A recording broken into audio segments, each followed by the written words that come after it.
Uno, dos, tres, cuatro. Bienvenidos a la segunda parte de nuestro programa Economía y Finanzas. Bienvenidos a la audiencia de Radio Huancabil, KH830M de la ciudad de Guayaquil, y aquellos que nos acompañan también a través de KH Radio en el 90.9 FM. Y un gran saludo a los amigos oyentes de la península de Santa Elena que nos acompañan en este programa. Continuamos con la explicación y habíamos interrumpido la conversación del economista Gonzalo Cucalón. Gonzalito, y vas a continuar con Sí, pues bueno, yo quería diferir en este tema con la economista Leslie Rodríguez por el hecho de que sí existen pues ciertos antecedentes ante un evento como este. Especialmente me refiero a la gripe española de 1918 y, por ejemplo, la gripe SARS y a la gripe H1N1 en Asia. Entonces, todos estos han sido eventos, de hecho, el de la gripe española, un evento en magnitud incluso más alto de lo que hasta ahora hemos vivido con el COVID-19. Entonces han sido eventos, y en el caso de la gripe española incluso hubieron dos oleadas. La primera oleada, después llegó el verano y después en el siguiente invierno regresó y se llevó a algunos millones de personas. Entonces por ahí sí han habido, digamos, precedentes para un golpe de un fenómeno epidemiológico en la economía.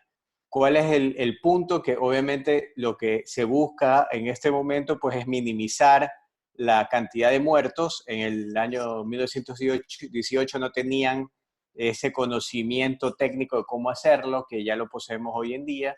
Y pues obviamente esta cantidad de minimizar muertos también tiene un costo económico porque la gente deja de trabajar y eso hace que la gente deje de cobrar sueldo y vienen todos los problemas en la cadena de pagos y en los ingresos que estamos viviendo en estos momentos. Pero sí, muchos especialistas, si bien hay muchos pesimistas, también hay muchas personas que son optimistas de que una vez que se supere la parte sanitaria, la economía va a poder regresar a su nivel normal de funcionamiento. A mí me preocupa Gonzalo, realmente algo, perdón. Leslie, disculpa que me preocupa, o sea, sí es verdad que la economía debería regresar a su ciclo, pero es que la economía previo a la pandemia ya no estaba muy bien precisamente la ecuatoriana, ¿no? Y de hecho la economía ya europea había recibido los primeros impactos de la paralización de China. Y entonces hay un tema hoy en día de crecimiento de inventarios por parte de los fabricantes chinos, hay una contracción completa de la demanda por parte de la zona euro y de la gran parte del mundo occidental. Entonces, ¿qué es lo que va a pasar? Que en la eventualidad que ya retomemos el crecimiento, las actividades normales, poco a poco recién se va a ir utilizando ese inventario. Entonces es una máquina que es un barco, ¿no? La economía es como un barco. O sea, al barco le prendes el motor en este momento y el barco no comienza a moverse, sino después de un momento, ¿no? Y entre más grande es el barco, más se demora en comenzarse a mover. Y entonces cada vez que el comandante de la nave comienza a darle timón, es decir, quererle dar dirección, la reacción del barco pues es retardada, ¿no? Es como en cámara lenta y retardada. Entonces, obviamente aquellos que están en la parte baja de la pirámide económica, se demoran aún más en recibir el impacto de esta reactivación económica o de estos cambios que se va a buscar para reactivar la economía. Leslie. Sí, bueno, justamente quería, lo que mencionas, por ejemplo, Estados Unidos en las 2 primeras semanas del mes de marzo ha bajado su nivel de exportaciones a la mitad. Por ejemplo, tenemos cifras, las fuentes oficiales a donde me remito, donde dicen que, pues, que esto puede ser peor que la Gran Depresión, justamente pues, son en la parte europea. Primero, los ministros de finanzas, por ejemplo, en el caso de las 2 principales economías, como es pues, Francia y Alemania. En Francia se cree que esto ha tenido solo en el primer trimestre un retroceso del 6% y en el de Alemania 4.2%. Y todos estos pronósticos de que se cree que va a ser peor que la gran recesión de 1930 vienen justamente por institutos de investigación económica de Alemania, que es la IFO de Múnich, la DIW de Berlín, pues, y tienes cualquier cantidad de información y de fuentes donde mencionan esto. Ahora, la única duda que yo tenía por parte de Gonzalo, y no sé si nos puedes ayudar porque has leído pues algún otro autor donde tiene otro tipo de pensamiento, de idea, donde considera que es mucho más optimista. ¿Cómo puede considerarse esto como un desastre natural? Porque cuando hay un desastre natural, si bien es cierto, no afecta a todos los países, afecta a un país o a algunos países, pero no, en este caso son 3.900 millones de personas donde sus gobiernos les han obligado o les han sugerido un confinamiento. Entonces, casi es la mitad de la población. Entonces, ¿cómo puede ser de que se pueda hacer esto, participe como un tema de un desastre natural? ¿Cómo puede ser ese análisis comparativo? Es para Gonzalo la pregunta. Claro, el análisis comparativo viene porque la depresión fue un fenómeno que fue poco a poco, donde hubo un colapso financiero del sistema bancario y ese tipo de y que se pasó, digamos, a la economía real en un colapso de las industrias e insolvencias causado por un problema en los mercados de crédito. ¿Cuál es la diferencia? Es que esto no es un problema de los mercados de crédito. Si usted ve en esta semana incluso los mercados financieros hasta han subido. No es un problema que nació en el sistema financiero. Los sistemas financieros pueden tener un problema debido al coronavirus, sí, pero ahí no nace. Entonces es más bien creado por un fenómeno natural.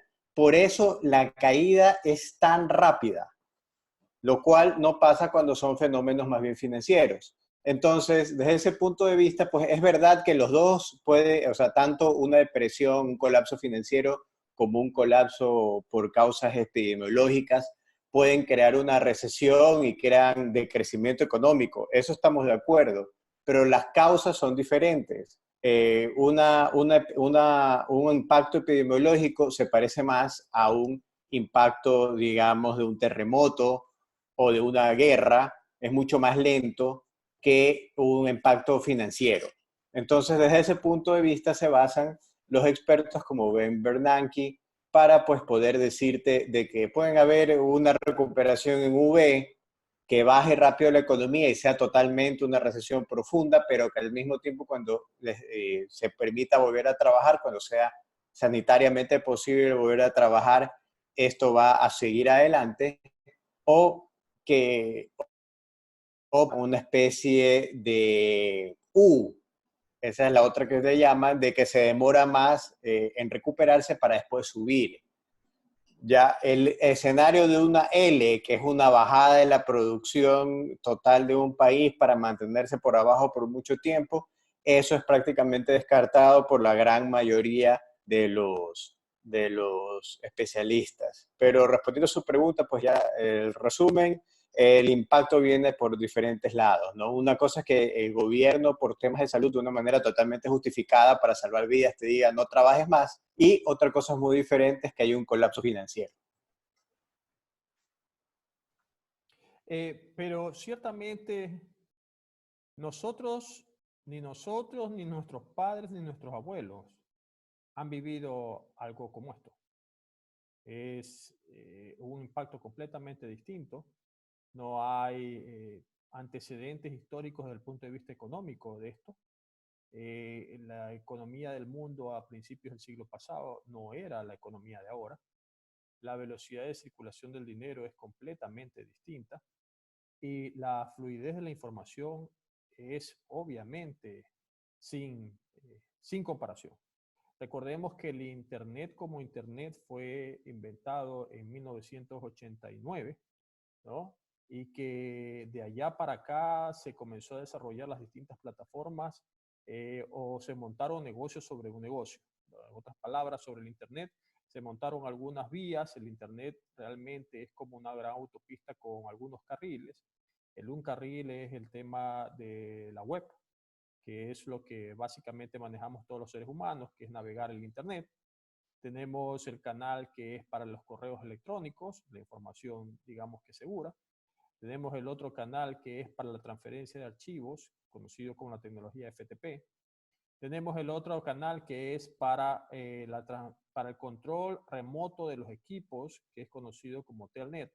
Entonces, si ves que todos estos canales o estos métodos de comunicación recién aparecen a partir de 1989 en el mundo. Entonces, de allá para acá, existe una transformación total y mucha de esta economía está montada sobre una tecnología básica, que es en este caso, ya para hoy en día, para la gente joven, es tecnología básica del Internet, como para nosotros en determinado momento fue la energía eléctrica.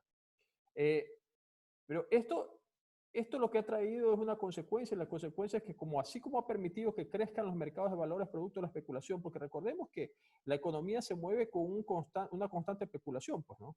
De hecho, existen algoritmos, cálculos que hacen que el software automáticamente entre a los mercados de valores, compren y vendan y hagan posiciones, negocien en los mercados Forex, se genera utilidades sobre eso, se revalúan los patrimonios sobre eso permite líneas de crédito, contra esas líneas de crédito crece aún más la economía. Entonces, lo que vemos ahora es un colapso casi total de toda esta superestructura de la que acabo de conversar.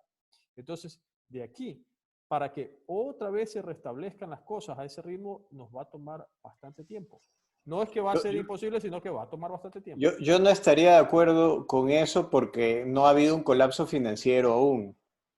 No, Puede no, haber, No, no, pero no hay que no, descartarlo, pero de hecho no. no creo que vaya a ocurrir porque los bancos, las naciones, digamos que las naciones o las zonas económicas más importantes del mundo están con la política clara de emitir dinero. Sí, si si Ecuador fuera uno de estos países, pues ya hubieran aparecido los críticos de cómo vas a creer que emites dinero inorgánico, que cómo así, porque ese dinero que está emitiendo tanto China como la zona euro, como los Estados Unidos de Norteamérica, cae en el concepto de dinero inorgánico. Cae en ese concepto. Lo que pasa es que al final del día, el dinero vale lo que las personas estemos dispuestas a aceptar de ellos. Y entonces, como el mundo en términos generales cree en esas economías o en esas zonas económicas, pues le dan valor a la moneda porque sabemos que se va a recuperar. bueno, yo concuerdo con el señor director, o sea, lo que pasa es que ahora no es un poco la situación no es comparable bajo otra medida en otro tipo de pandemias, otro tipo de desastres, la misma Gran Depresión. Lo que se dicen los expertos es que posiblemente sea hasta peor. Tal vez las causas sean distintas, pero el efecto que ellos se refieren es realmente el efecto, no las causas. Se cree que va a ser muy duro para las economías mundiales. Hay que ver, ahorita estamos viviendo un entorno totalmente distinto, globalizado, más interconectado. Es tanto así que hace un mes y medio no teníamos esta pandemia posiblemente en nuestro país y yo estaba hace 2 meses en otro país y ni siquiera había contagiados y en menos de un mes estaba todo el país cerrado. O sea, es realmente muy rápido, no solo el nivel de contagio, sino cómo se ha contagiado todo el mundo. Entonces, yo creo que pues va a ser distinto.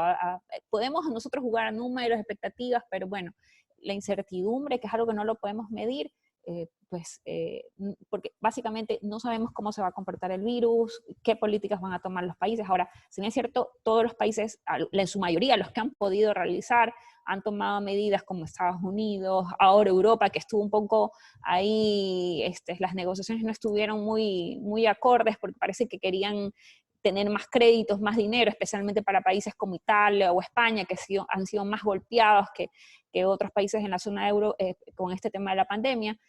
Pero bueno, ya han tratado de salir casi que con algunos incentivos, justamente para darle impulso a la economía y que no caiga tanto. Ahora, evidentemente, hay países vulnerables, economías emergentes, tenemos a América Latina, Asia.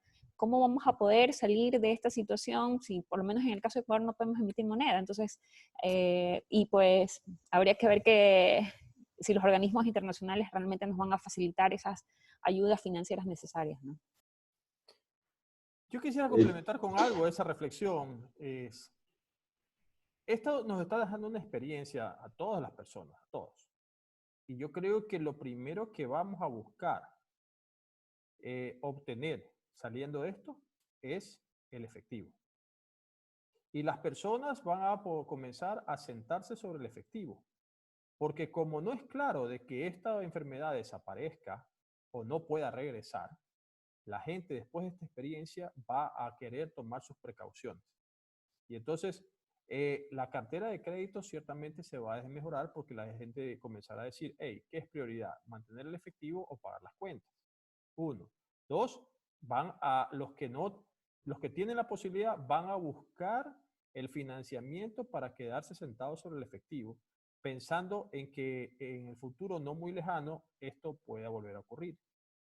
Porque no nos olvidemos que ya llevamos poco más de 20 días y nos vamos a superar probablemente 45 días y la economía nuestra no soporta una para tan larga. Y entonces muchas de las personas que están en la parte baja de la pirámide económica van a ir tras el efectivo. Economista Arias, me iba a decir algo.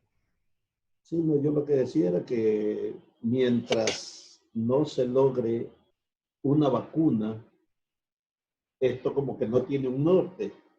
O sea, y seguiremos pues buscándole soluciones a los problemas de acuerdo a lo que se vaya presentando. Entonces, cambiarán las formas de hacer negocios.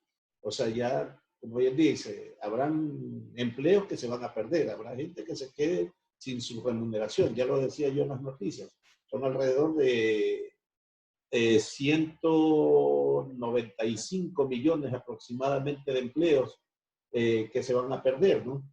Entonces, como digo, tendrán que ir cambiando las estructuras de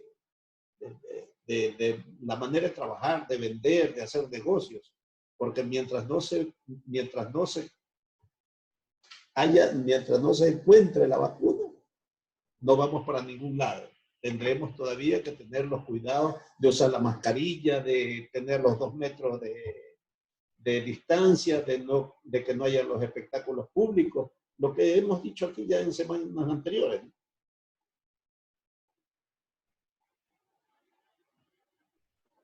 ¿Quieres acotar algo, Leslie, de esa reflexión de que todos vamos a estar lentos? ¿Qué vamos a hacer? ¿Para dónde nos vamos? Vamos a vender, tenemos que crear algo. Lo que definitivamente no ha disminuido, y ahora estaba yo revisando alguna información sobre el tema de las máquinas de búsqueda alrededor del mundo. Y sí sabes lo que no ha disminuido, el deseo y la consulta por el entretenimiento. Se sigue bajando. En las últimas 24 horas se han hecho más de 12 millones de búsquedas de los influencers en YouTube, ¿no? La gente sigue tocando, el que menos ha sido buscado en las últimas 24 horas se llama Daddy Yankee y tiene 3.600.000 búsquedas en el mundo occidental. Con eso les digo todo. Entonces, sí, ¿no? Tú dirías, no, ¿qué hace la gente? Bueno, la gente está en eso, está en el entretenimiento ahora. Y eso es una industria que ciertamente ahora deberíamos encontrar que va a salir bastante adelante y que se necesita más de eso. Ecuador, nosotros los ecuatorianos deberíamos seriamente comenzar a pensar en impulsar la creatividad y vender ese tipo de cosas alrededor del mundo. Bueno, es claro que definitivamente luego de esto pues van a cambiar mucho de nuestros hábitos, gustos y consumos y formas de consumir, ¿no? De alguna manera, si buscamos algo positivo de toda esta situación, es que finalmente algunas empresas se van a tecnificar, van a hacer uso de las tecnologías. Por ejemplo, ya lo he mencionado, inclusive hasta en el último programa, que, por ejemplo, se va a dar más empuje tal vez a la banca virtual, a que no estén las personas haciendo tanto depósitos o transacciones de manera personal, sino más bien vía internet. Recuerden que esa era básicamente la preocupación que tenía por lo menos la banca en Europa, que por ejemplo las redes sociales empiecen a tener su propia moneda o su propio sistema financiero. Eso es realmente a lo que los bancos europeos estaban pensando. Imagínense los de Ecuador, todavía estamos en otra cosa donde tenemos largas filas para poder hacer unas transacciones y de hecho hay mucha gente que ni siquiera está bancarizada. Entonces yo creo que ese sector va a cambiar muchísimo y yo creo que de ahí el resto de sectores de servicios también. Y bueno, del entretenimiento creo que básicamente pues ha tenido un despunte justamente en estos días por el confinamiento, pues ha llevado a que pues todos estos influencers que han sido algo criticados justamente en este periodo, porque muchos de estos influencers pues ostentan una vida donde el confinamiento no es nada pues difícil de llevar, porque ellos tienen grandes piscinas, grandes patios, entonces tienen una casa bastante cómoda que realmente no refleja la realidad de lo que viven la mayoría de los ciudadanos en el mundo. Entonces, realmente ha sido también muy criticado. Yo por eso ya les he dicho aquí en el programa que nos tenemos que hacer youtubers. Miren, ya a las malas ya nos estamos haciendo youtubers dando los primeros pasos. Ya les digo, ya se las dejo boteando. Aquellos que estén enojados viendo las supermansiones, los superjets y los super descansos de los jugadores de fútbol o de ese tipo de personajes, pues es sencillo, no vayan al estadio, no compren las entradas, no sintonicen el partido. Eso, pues, esto es así de sencillo, ¿no? Si les molesta, entonces no den su dinero en eso, ¿no? ¿Sí o no, economista? ¿Cómo ¿Ah? se han No, bajado sí. los salarios en España? Los futbolistas se han bajado, el Club Barcelona se pusieron de acuerdo y todos se bajaron el 80% de su salario porque no están jugando. Me parece que es lo más justo, lo más obvio, ¿no? Sí, pero seguro En que París el es bastante, 50%. es bastante justo tomando en cuenta que no juegan, que se haga un descuento. Yo, no, Oiga, pero, yo de pronto creería que no fuera más justo que no cobraran y que donaran el oiga, dinero. pero tienen que agradecer los dueños, los socios del Fútbol Club Barcelona, el de verdad, de que su legislación les permite bajarle los sueldos a los jugadores, porque aquí en Ecuador vas preso con esas vainas. ¿Ah? Te enfrentas a una Ah, demanda. ojo, no, tampoco se puede en España. Sin embargo, todos se han puesto de acuerdo y han pedido a las autoridades que por favor les permitan, como excepción, porque están de acuerdo tanto empleador como empleados, tomarse esa causa de bajarse los sueldos. No está permitido tampoco, pero sin embargo ellos han tomado conciencia y son un poco coherentes porque también pues hay personas que también pertenecen al Club Barcelona de España, pero que no son jugadores de fútbol. Entonces, todas esas personas han pasado a cobrar bonos de desempleo. Entonces, de alguna manera, los jugadores están en coherencia con ellos, ¿no? Hay que mandarles a España a los representantes de los trabajadores que en el Ecuador ayudan y defienden los derechos del trabajador ecuatoriano para que allá les den una charla de cómo es que se hace No, y que no permitan. oye, pero si el problema de Latinoamérica es heredado de España, por Dios, ¿qué vas a aprender allá? Nada No, vas a pero aprender allá. Nada vas a aprender allá. Mándalos a Alemania, por último. ¿No? ¿Qué vas a aprender? Ni en Francia ni en España vas a aprender. Como en Alemania han puesto a sus jugadores de fútbol a que vayan a hacer obra social y vayan a trabajar en los ojo, supermercados. ¿Ah? Para que ojo, vean. En Alemania existe algo que se llama una figura legal que se llama Kurzarbeit, que tú le puedes decir a la gente, ok, este mes no hay demanda, así que te pago, te voy a pagar mucho menos y el Estado te cubre la diferencia.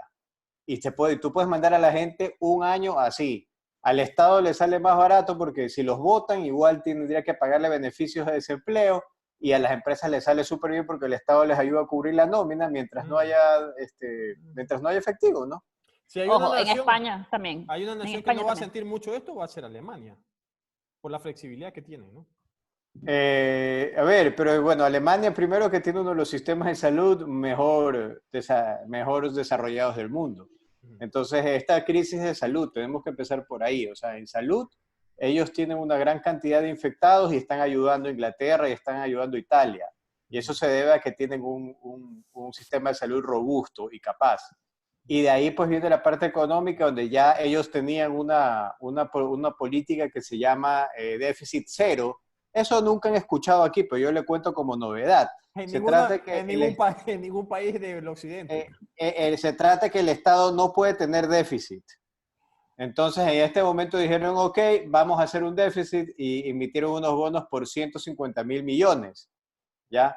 Y cómo tú puedes emitir bonos en un nivel importante para tu economía, pues se hace porque Alemania nunca deja de pagar su deuda externa. Entonces, cuando tiene una necesidad, la gente les quiere prestar plata y pagan prácticamente cero. Ese tipo de tecnología, ¿no? Llevar un déficit cero o vivir en un país que a la gente se mate por prestarles plata porque sí cumplen con sus compromisos, esa tecnología todavía no llega a otros lados, ¿no? No, yo creo que Pero les cuento. aquí sí llegó, por eso fue importante pagar los 320 millones de dólares.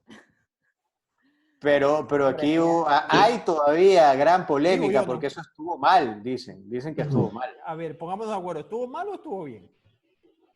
Personalmente, si yo quiero que alguien me preste plata porque voy a tener un problema de salud y ya está necesito que bien. me preste plata, Sí. yo prefiero estar en buenas relaciones para que me presten más después que está no bien. pagar. Perfecto, sí, sí, sí, sí. Esa es mi manera de ver. Yo le creo economista Cucalón, porque una cosa es con guitarra, otra cosa es con violín. Entonces, cuando ya te van a decir, o cuando ya te vienen a decir que lamentablemente el banco está cerrando o que no te van a poder atender como cliente porque la gerencia del banco decidió dedicar toda la línea de crédito para otra necesidad y tú pagaste el crédito antes esperando que te aprobaran un nuevo crédito, ¿qué pasa ahí? Ahí tienes que cambiarte de banco y decirle, mira, yo tengo un buen récord de crédito. Ya, pues el problema es que ahorita no hay bancos pues, abiertos en el mundo. Ese es el problema ese es el problema que estamos teniendo. Con Bueno, eso, los pues organismos, vamos a tener que irnos a la pausa. Pero lo que pasa es que si si tú tienes un récord de no pagar, obviamente cuando tú tienes una necesidad nadie te va a querer ayudar. Ah, no, por supuesto, pero esto es una emergencia. En este momento, Le- o sea, la teoría no la voy a discutir, es correcto. Si te atrasas constantemente en pagar, nadie te va a querer prestar. Nos quedamos sin le- tiempo, le- nos vamos a la pausa y regresamos a conversar en la última parte de nuestro programa de Economía y Finanzas.